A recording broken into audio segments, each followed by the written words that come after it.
ದಕ್ಷಿಣ ಕಾಶಿ ನಂಜನಗೂಡಲ್ಲಿ ವಾರ್ಷಿಕ ಜಾತ್ರೆ ನಡೀತಾ ಇದೆ. ಜಾತ್ರೆಯ ಸಂಭ್ರಮ ಮನೆ ಮಾಡಿದೆ. ದೊಡ್ಡ ಸಂಖ್ಯೆಯಲ್ಲಿ ಭಕ್ತಾದಿಗಳು ದೇವಸ್ಥಾನಕ್ಕೆ ಬಂದಿದ್ದಾರೆ. ಜಾತ್ರೋತ್ಸವದಲ್ಲಿ ಭಾಗಿಯಾಗಿದ್ದಾರೆ. ಶ್ರೀಕಂಠೇಶ್ವರನಿಗೆ ವಿಶೇಷ ಪೂಜೆ, ಮಹಾರಥೋತ್ಸವ ನಡೆದಿದೆ. ರಥೋತ್ಸವದಲ್ಲಿ ದೊಡ್ಡ ಸಂಖ್ಯೆಯ ಭಕ್ತಾದಿಗಳು ಭಾಗಿಯಾಗಿದ್ದಾರೆ. ಬೆಳಗ್ಗೆ 5:50ರಿಂದ 6:30 ಹೊತ್ತಿಗೆ ರಥೋತ್ಸವಕ್ಕೆ ಚಾಲನೆಯನ್ನು ಕೊಡಲಾಯಿತು. ದೃಶ್ಯ ನೋಡ್ತಾ ಇದ್ದೀರಿ. ಶ್ರೀಕಂಠೇಶ್ವರನ ಸನ್ನಿಧಿಯಲ್ಲಿ ಜಾತ್ರಾ ಮಹೋತ್ಸವದ ಸಂಭ್ರಮ ಮನೆ ಮಾಡಿರುತ್ತೆ.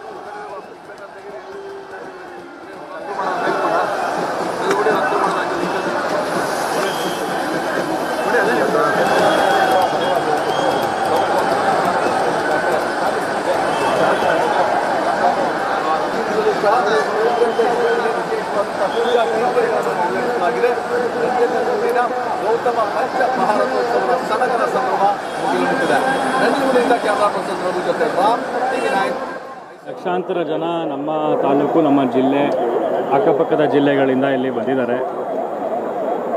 ವಿಶೇಷವಾಗಿ ಇವತ್ತಿನ ದಿವಸ ಸುಮಾರು 1.5-2 ತಿಂಗಳುಗಳ ಕಾಲ ಹಲವಾರು ಪೂರ್ವ ಸಭೆಗಳನ್ನು ನಾವು ಮಾಡಿ ಇವತ್ತು ಈ ಒಂದು ರಥೋತ್ಸವ ಕಾರ್ಯಕ್ರಮ ಇವತ್ತು ನೆರವೇರ್ತಾ ಇದೆ.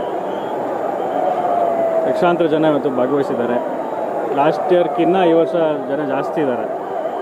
ಸೊ ನಾನು ಕೂಡ ನೋಡಿದೆ, ಸಾಕಷ್ಟು ಜನ ಇನ್ನೂ ಹೆಚ್ಚಾಗಿದ್ದಾರೆ.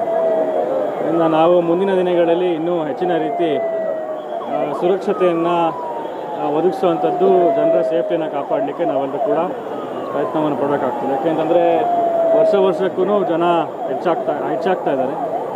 ಲಕ್ಷಾಂತರವಾದಂಥ ಭಕ್ತಾದಿಗಳು ಇಲ್ಲಿಗೆ ಬರ್ತಾ ಇದ್ದಾರೆ. ಅದರಿಂದ ಮುಂದಿನ ದಿನಗಳಲ್ಲಿ ಇನ್ನಷ್ಟು ಇಂಪ್ರೂವೈಸನ್ನು ಮಾಡೋಂಥ ಕೆಲಸವನ್ನು ನಾವೆಲ್ಲೂ ಸರಿ ಮಾಡ್ತೀವಿ. ಈ ಬಾರಿ ಗಣಪತಿ ಉತ್ಸವ ವಿಶೇಷವಾಗಿ ಮಾಡಿದ್ರಿ ಸರ್. ಅದು ಯಾಕೆ ಬಂದಿದ್ದ ಕಾನ್ಸೆಪ್ಟು ಏನು ಇದೇ ದೊಡ್ಡ ಮಟ್ಟದಲ್ಲಿ ಆ ಕಾರ್ಯಕ್ರಮ ಆಯೋಜನೆ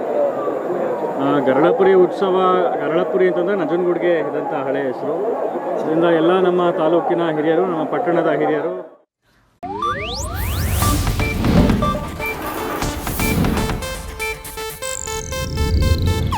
ಇದು ಏಷ್ಯಾನೆಟ್ ನ್ಯೂಸ್ ನೆಟ್ವರ್ಕ್ ಪ್ರಸ್ತುತಿ.